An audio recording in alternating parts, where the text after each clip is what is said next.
जितने भी दर्शक इस समय हमें देख रहे हैं, मैं उन सबको सबसे पहले तो मैं गुरु पूर्णिमा की बहुत बहुत शुभकामनाएं देना चाहता हूँ। उसके बाद मैं आप सबको बताना चाहता हूँ कि इस समय मैं मौजूद हूँ नगरोटा में। आज डेट है 2 और दिन है रविवार। यहाँ पर आज संत साहब जी के जो यहाँ पे आश्रम है, वहाँ पे आज गुरु पूर्णिमा का जो महोत्सव है बहुत ही धूमधाम से मनाया गया। दूर दूर से जो लोग थे वो यहाँ आए थे। तो आप सबका टाइम में वेस्ट नहीं करूँगा, मैं सीधा चलूँगा संत साहब जी से बात करना चाहूँगा कि गुरु पूर्णिमा का महोत्सव आज दूर दूर से जो आपके भक्तजन थे वो यहाँ आए, उन्होंने आपसे आशीर्वाद भी लिया। तो किस तरह की खुशी महसूस करते हैं और अपने जो जितने भी आपके शिष्य हैं, भक्त हैं, उनको आप किस तरह से आशीर्वाद देना चाहेंगे? गुरु पर्व जो आज हम लोगों ने मनाया यहाँ पर, गुरु पर्व का मतलब ये होता है कि साल में 365 दिन 65 दिनों में 365 दिन सेवकों के होते हैं, शिष्यों के होते हैं और एक दिन गुरु का होता है। गुरु का एक दिन होने के कारण ये गुरु पर्व होता है। गुरु पूर्णिमा को होना चाहिए। लेकिन जब मैं जम्मू क्षेत्र में आया तो मुझे पता चला यहाँ बहुत महान गद्दियाँ हैं। हमारे समाज के लोग अन्य गद्दियों से भी जुड़े हुए हैं, उनसे गुरु मंत्र ले रखा गुरुओं से। तो मैं गुरु पूर्णिमा उसी दिन करने से उनको एक जगह आने में तंगी होती थी। वो सोचते थे कि हम आपके पास आएँ या जो हमारे गुरु हैं उनके पास जाएं। तो वो देखकर मैंने सोचा कि हम एक दिन पहले गुरु पूर्णिमा को कर देंगे ताकि किसी का तंगी ना हो, ताकि लोग क्षेत्रवासी जो हैं अपने गुरुओं को भी पूजा कर लें और संत साहब गुरु रामानंद जी महाराज जी की जो ये गद्दी है यहाँ पे भी अपना आकर के अपना आशीर्वाद लें संत साहब से और अपना जीवन सुखी करें। मेरा एक कहना और है कि आज हम लोग जितने भी बातें करते हैं, धर्म कर्म बड़ी बातें ऋषि मुनि महात्मा संत होती हैं, मेरा अपना व्यक्तिगत मानना यह है कि अगर आदमी को प्यार नहीं समझ सका तो भगवान से प्यार करना बड़ी दूर की बात है। आज समाज में हमें आपस में भाईचारा, आपस में अंडरस्टैंडिंग, एक दूसरे की बातों का आदर करना, एक दूसरे के आदर सत्कार करना, अगर हमारा समाज ये पहली सीढ़ी है। हम अगर आपस में प्यार से बात नहीं कर सकते तो कहते हैं हमारा किसी भी धर्म का मानने का कोई लाभ नहीं है। दूसरा, मेरा ये भी कहना है कि जो आज का समाज है, ये समाज 80-90% जो है भटक रखा है। 80-90% क्योंकि दिशा विहीन है। इनको यही नहीं पता कि मुझे क्या करना चाहिए, धर्म क्या। मैं यहाँ एक बात का जिक्र जरूर करूँगा कि हमारे जो ब्राह्मण समाज है, जिसको हम ब्राह्मण समाज कहते हैं, और जो ब्राह्मण मीठ अंडा खाता है, चाहे वो कोई भी हो, मैं स्पष्ट कहता हूँ कि वो किसी भी धर्म को नहीं मानता। अगर कोई धर्म है, कोई भी धर्म को मानते हैं आप, तो सबसे पहले आपको खाना पीना ठीक करना होगा। अगर आप रात को दारू पीते हैं, सुबह भगवान जी को जल चढ़ाते हैं, ये दिखावा है खाली। तो जो ब्राह्मण विशेष करके, क्योंकि ब्राह्मण सबसे उत्तम वर्ग है, और जो ब्राह्मण मीठ अंडा को खाता है, ना तो उसका कोई धर्म है, ना कोई ईमान है, ना वो किसी को गुरु संत को मानता है। जी। तो इसी गुरु पर्व से जुड़ा मैं आपसे एक सवाल और भी पूछूंगा। जिस तरह से काफ़ी दूर दूर से जो लोग हैं वो यहाँ नगरोटा आश्रम में पहुँचे, मैं आपसे जानना चाहूँगा कि ये आश्रम कितना पुराना है, कब इसकी स्थापना हुई? एक्चुअल में ये जो आश्रम है, हमारे साथ इस आश्रम के बाईं तरफ पे स्वर्गीय रघुवीर जी, यहाँ उनका घर है, और ये भूमि स्वर्गीय रघुवीर जी ने दी थी। तो रघुवीर जी आज संसार से चले गए, लेकिन आज से कोई 15-20 साल पहले मैं इनके पास आता था। इन्हीं के परिवार में एक छोटा सा बैठ के गुरु पूर्णिमा पे हम लोग एक सत्संग कर लेते थे। और मेरे से जो जुड़ने वाले थे, जो संत गुरु रामानंद जी के पुराने सेवक थे पाकिस्तान के, डोगरा फैमिली राजपूत लोग, इन लोगों ने मेरे से संपर्क किया। और उनके संपर्क करने से उन्हीं के प्रयास से मैं इनके घर में गुरु पूर्णिमा छोटे स्तर से हम लोग करते थे। फिर आस्ता आस्ता रघुवीर जी ने ये हमें कहा कि आप यहाँ पे आश्रम बनाइए। तो आज भगवान के पास से कोई 8-10 साल से ठीक अच्छा कार्यक्रम हुआ, लेकिन 5-1 साल से हमने यहाँ मूर्ति स्थापना की है। और 5 साल से यहीं पर गुरु पूर्णिमा, शिवरात्रि, बसंत पंचमी, ये साल में 4 कार्यक्रम हम लोग यहाँ करते हैं, जिसमें उत्तराखंड, हिमाचल, आज भी हिमाचल के कई सेवक आए हुए हैं, और आपके सुंदरबनी, लंबेड़ी, जम्मू के कटरा, पैंथल, रियासी, इन सब क्षेत्र के लोग आते हैं और अपनी श्रद्धा सुमन जो है संत गुरु रामानंद जी को देते हैं और उनसे आशीर्वाद लेते हैं। और हम सब भगवान से ही प्रार्थना करते हैं कि जो इस गुरु पूर्णिमा में यहाँ आते हैं उनका आप कहते हैं कल्याण करना। आज के दिन जिस तरह से हमने देखा सत्संग हुआ, आपने प्रवचन भी दिए, आपने अपने प्रवचनों में आज कुछ ऐसी हस्तियों को भी याद किया जो हमारे बीच में नहीं है, आपने उनको श्रद्धांजलि भी दी, उस पर आप क्या कहना चाहेंगे? देखिए, मैंने आपको इस इंटरव्यू से पहले एक चीज़ बोली थी कि अगर हम आज सही व्यक्ति की प्रशंसा नहीं कर सकते तो फिर हमारा धर्म पर चलने का कोई मतलब ही नहीं है। जी जी बिल्कुल। जो व्यक्ति सही है, अच्छा है, उसका प्रशंसा होनी चाहिए। जो व्यक्ति गलत काम करते हैं, दुष्ट स्वभाव के हैं, बिना मतलब की निंदा करते हैं, तो वो क्या है, निंदा करनी चाहिए। जी जी। ये दिल में हमारी इनके लिए एक इज्जत थी, ज्ञानचंद जी स्वर्गीय जो ज्ञानचंद जी हैं, क्योंकि मैं उनके साथ थोड़े समय रहा, लेकिन थोड़े समय में मैं उनका इतिहास को जो मैंने सुना तो मुझे एक व्यक्ति भी ऐसा नहीं मिला जिसने ये कहा कि स्वर्गीय ज्ञानचंद जी ने मेरे से बुरा किया। जब 100 आदमी कहते हैं कि ज्ञानचंद जी हमारे लिए इतना कर गए, तो उस व्यक्ति के लिए हम श्रद्धांजलि नहीं देंगे तो ये हमारी एक कमी होगी। अब स्वर्गीय रघुवीर जी थे, संसार से चले गए, अच्छे इंसान थे, उन्होंने आश्रम के लिए बहुत कुछ किया, तो उनको श्रद्धांजलि हमने इसलिए दी कि वो हमारे दिल में रहते हैं। ज्ञानचंद जी आज संसार से चले गए, लेकिन वो आज भी हमारे दिल में हैं और हमें उसी तरीके से हम उनको याद करते हैं। उसी बात को देख करके मैंने स्वर्गीय ज्ञानचंद जी को याद किया कि ऐसे इंसान को जो इस समाज, इस क्षेत्र की एक धरोहर है, जिसने पूरे समाज के लिए बहुत कुछ किया, इतनी नौकरियां लोगों को लगाई, इतने लोगों को घर चलाए, तो ऐसे व्यक्ति की प्रशंसा और उसको जाने के बाद श्रद्धांजलि देना आवश्यक था। इसी साल मैं ये भी आपसे जानना चाहूँगा, आज गुरु पूर्णिमा है, तो किस तरह से गुरु पूर्णिमा को मनाना चाहिए? एक शिष्य को अपने गुरु के साथ किस तरह से ये दिन मनाना चाहिए? गुरु और शिष्य की जो परंपरा है, ये जब से सृष्टि बनी है, इस सृष्टि के बनने के बाद से गुरु परंपरा शुरू हुई है। जितने भी अवतार हुए, इनके भी गुरु हुए। तो गुरु परंपरा आज की नहीं है, ये बहुत ही प्राचीन परंपरा है। और इस परंपरा से गुरु और शिष्य के बीच में जो रिश्ता है वो बहुत नज़दीक का होता है। गुरु और शिष्य, गुरु ऐसा होना चाहिए कि जो 24 घंटे अपने शिष्य का कल्याण चाहे, और शिष्य ऐसा होना चाहिए जो पूरी तरीके से अपने गुरु को समर्पण करके, गुरु के अलावा उससे संसार में कोई चीज़ नज़र ना आए, ऐसी भावना लेके गुरु के साथ रिश्ता करें। मैं आपको एक चीज़ और बताना चाहूँगा कि आम तौर पर हम जो सामाजिक प्राणी हैं, आपका शरीर है आपका है, मेरा शरीर मेरा है, हमारा गुरु और शिष्य का जो रिश्ता होता है वो शारीरिक रिश्ते नहीं होते कि अंकुश का मैं भाई लगता हूँ या अंकुश का मैं चाचा लगता हूँ। अंकुश का चाचा भी लगता हूँ, भाई भी लगता हूँ, लेकिन सही रिश्ता क्या है? अंकुश की आत्मा और मेरी आत्मा का आपस में मिलन। अगर शिष्य आत्मा के रूप में माने और आत्मा के रूप में मानते हुए गुरु को भी परमात्मा मानते हुए उसमें मिलने की इच्छा करे, तो क्या गुरु पूर्णिमा सफल हो जाती है।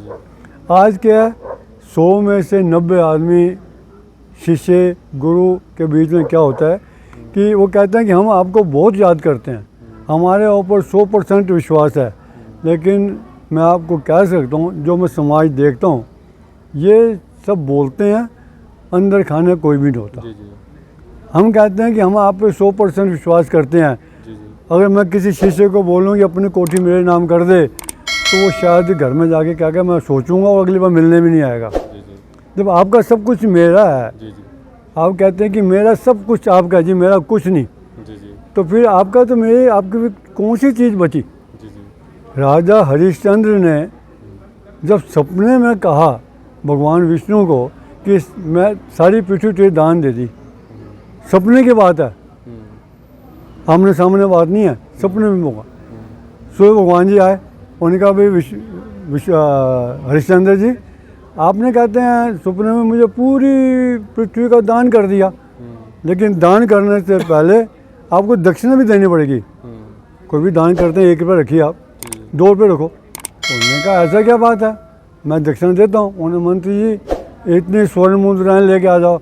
उन्होंने विष्णु भगवान जी कहते हैं कि ये विष्णु भाई, ये तेरी कहाँ से मुद्राएं होगी, जब सब कुछ तेरा मेरा हो गया तो मुद्राएं तेरी कहाँ से हुई, ये तो मुद्राएं राजकोष मेरा है, अब जी जी ये तूने दान कर दिया, जी जी तो दान की चीज़ में से मुझे तू दान देगा। तो क्या हुआ, विश्वामित्र अपना हरिश्चंद्र जी कहते हैं कि महाराज जी आप ये बताओ कि ठीक है अब मैं क्या करूं। उन्होंने कहा मैं तरीका बताता हूँ। तो विष्णु भगवान जी ने हरिश्चंद्र जी को बोला कि तू यार जहाँ से मर्जी कर, ये ड्यूटी मेरी नहीं, दक्षिणा रखेगा तो तेरा दान लगेगा, नहीं रखेगा तो नहीं। तो हरिश्चंद्र जी ने अपना बेटा, अपनी पत्नी कहीं सर्विस के ऊपर रखी, उसको जो पैसे मिले अपने को बेचा, शमशान के बीच में जाके उसने नौकरी करी, उससे में पैसे लिए और पैसे करके विष्णु भगवान जी को दान दिया। जी जी दान देने के बाद समय बदला, उसके बेटे को सांप ने काटा, उसकी माँ उसको जलाने के लिए शमशान लेके आई। आगे कौन है, हरिश्चंद्र जी। जी जी हरिश्चंद्र जी कहते हैं, उसकी पत्नी कहती है आप तो मेरे पति हैं, बेटा आपका मरा हुआ है, इसको मैं जलाने के लिए कह रहा हूँ, थोड़ी सी कहीं से लकड़ दे दिए, जला देते हैं से। उन्होंने कहा भाई मैं यहाँ पर ड्यूटी कर रहा हूँ और मेरे मालिक ने कहा है कि कोई भी शव जलेगा तूने इतने पैसे लेने हैं, अब तू पैसे लाएगी तो शव जलेगा, नहीं लाएगी तो नहीं जलेगा। जी जी कितनी कठोर परीक्षा। जी एक राजा हरिश्चंद्र, तभी तो उसको सत्यवादी हरिश्चंद्र बोलते हैं। एक हरिश्चंद्र जिसने अपने बेटे के संस्कार भी अपने आनी होने दिया कि भाई मैं यहाँ ड्यूटी कर रहा हूँ पैसे। तो जब उसकी घरवाली बहुत रोई सब, जब तब भगवान वहाँ आए, उसकी परीक्षा तो पास हुआ, बेटे को भी जिंदा किया, राज्य वापस दिया। तो कहने का मतलब गुरु शिष्य समर्पण, हमारी बात चली थी समर्पण पे। आज समाज समर्पण नहीं करता, ना सोचता है। आज हम खाली बोलते हैं। जिस दिन सही मायने में समर्पण की भावना किसी शिष्य में पैदा हो गई तो शिष्य और गुरु की वो गुरु पूर्णिमा मानी जाएगी। सही गुरु पर्व क्या है, गुरु पर्व का मतलब ही ये है कि गुरु और शिष्य दोनों एक हो जाए। जी जी यहाँ पर गुरु और शिष्य में जब एक नहीं होंगे तो ऐसे गुरु पर्व मनाने का फ़ायदा नहीं। लेकिन मुझे खुशी ये होती है कि जो जितने भी यहाँ आज आए, आपने भी देखा, सब में श्रद्धा में कोई कमी नहीं है। 2 बजे तक भजन कीर्तन भी करते रहे और उनका भगवान के प्रति लगन भी है। हम भगवान से कहते हैं कि उनको समर्पण की, श्रद्धा की, विश्वास की भावना पैदा हो और उनका जीवन सफल हो। इसी से गुरु पूर्णिमा से थोड़ा हटके मैं आपसे सवाल पूछना चाहूँगा। कुछ दिन पहले आप जम्मू इंदिरा नगर रोईमोड़ इंदिरा नगर में सप्ताह चल रहा था, वहाँ पे हमने देखा आपको वहाँ पे आमंत्रित भी किया गया था। कहीं ना कहीं वहाँ पे हज़ारों के हिसाब से दुनिया थी। आपको वहाँ का कितना प्यार, क्योंकि अक्सर जब भी आप वहाँ से आपने हमसे बात की कि आपको बहुत ज़्यादा प्यार मिला, कितनी खुशी महसूस करते हैं उस कथा में जाके, जो इतना महान कथा थी। ये कथा के बीच में डॉक्टर नरेश जो लंबेड़ी में रहते हैं, जी जी इन्होंने प्रयास किया और उसके बीच में हमारे सूबेदार साहब केवल ये हमारे साथ खड़े हैं। इन्होंने मुझे लाने ले जाने में वहाँ काफ़ी मदद करी, बड़ी साथ रहे। इन दोनों के सहयोग से जब मैं वहाँ पहुँचा अपने समाज में, इंदिरा नगर, जी जी बोर कैंप, ब्रिज नगर, ये सारे का जो इलाका जो कथा सुनने के लिए आया था, जब मैं वहाँ पहुँचा तो मेरे दिल में कुछ भावनाएं और थी। जी जी मैं सोच रहा था कि मैं समाज में पहली बार जा रहा हूँ, हालांकि मैं लंबेड़ी समाज में होके आया था, सुंदरबनी गया हूँ कई जगह, लेकिन ये समाज मेरा पहली बार था। जी मैं जैसे ही उस मंडप के अंदर गया जहाँ कथा हो रही थी, तो सारी पब्लिक जो खड़े होकर जिन्होंने मेरा आदर सत्कार किया, और मंच में जितने मंत संत वहाँ बैठे थे, सब भी खड़े होकर उन्होंने मेरा सम्मान किया। ये सम्मान को देख करके मेरे दिल में एक बात आई। जी जी मैं दिल में सोचा कि संत गुरु रामानंद जी महाराज, जो आज लगभग 70 साल पहले इस नाश्वर संसार से चले गए, उनका नाम इतना था कि उनके नाम से मैं आज समाज के बीच में इतना सम्मान पा रहा हूँ। जी जी। तो गुरु पूर्णिमा का पावन महोत्सव, काफ़ी लोग यहाँ आए, आप भी देहरादून से यहाँ पे अपने शिष्यों के साथ गुरु पर्व मनाने आए, और काफ़ी जो लोग थे जो दूर दूर से आना तो चाहते थे लेकिन शायद नहीं आ पाए, तो उन सब लोगों को आप किस तरह से अपना जो है मैसेज देना चाहेंगे, किस तरह से आशीर्वाद आप देना चाहेंगे, बताना चाहेंगे? मैं एक चीज़ से पहले बताना चाहता हूँ कि लंबेड़ी में हमारे बाबा जी हैं, लंबेड़ी वाले जो महाराज जी हैं, जो आश्रम बनाया उन्होंने, पुलिस चौकी के पास, पुलिस चौकी के पास आश्रम बहुत बड़ा बना बहुत हुआ, बड़ा आश्रम है। उनके नीचे एक कोई अजीत हैं फोटोग्राफर।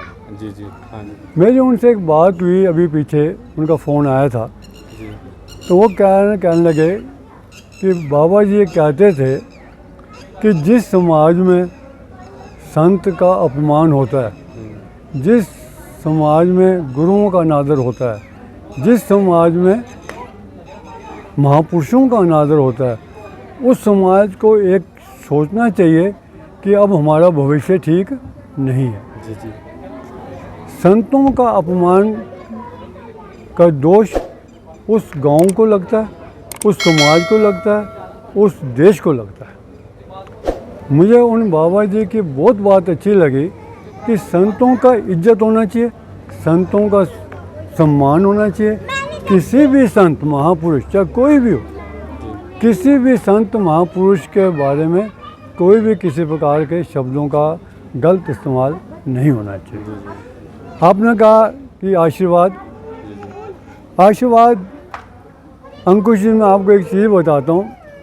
आप जो आशीर्वाद होता है ना, ये भगवान का एक कंप्यूटर है, ये ना दिया जाता ना लिया जाता है। आशीर्वाद मैं अगर आपको दे रहा हूँ तो आशीर्वाद देने में सबसे पहले भावना आपकी है कि आप मेरे से आशीर्वाद लेने की श्रद्धा रखते हैं या नहीं। अगर आपके दिल में मेरे प्रति प्यार है, मेरे प्रति समर्पण है, प्रतिष्ठा है, श्रद्धा है, विश्वास है, तो आपके दिल में जितनी देर ये भावना रहेगी उतनी देर ऑटोमेटिकली आपको आशीर्वाद मिलता रहेगा। जहाँ तक आशीर्वाद देने का उसका है, तो आपने देखा ये समाज जो यहाँ लोग आए, इनका मैं तहे दिल से जो यहाँ आए उनको भी, जो किसी कारणवश नहीं आ सके उनको भी मैं आशीर्वाद देता हूँ।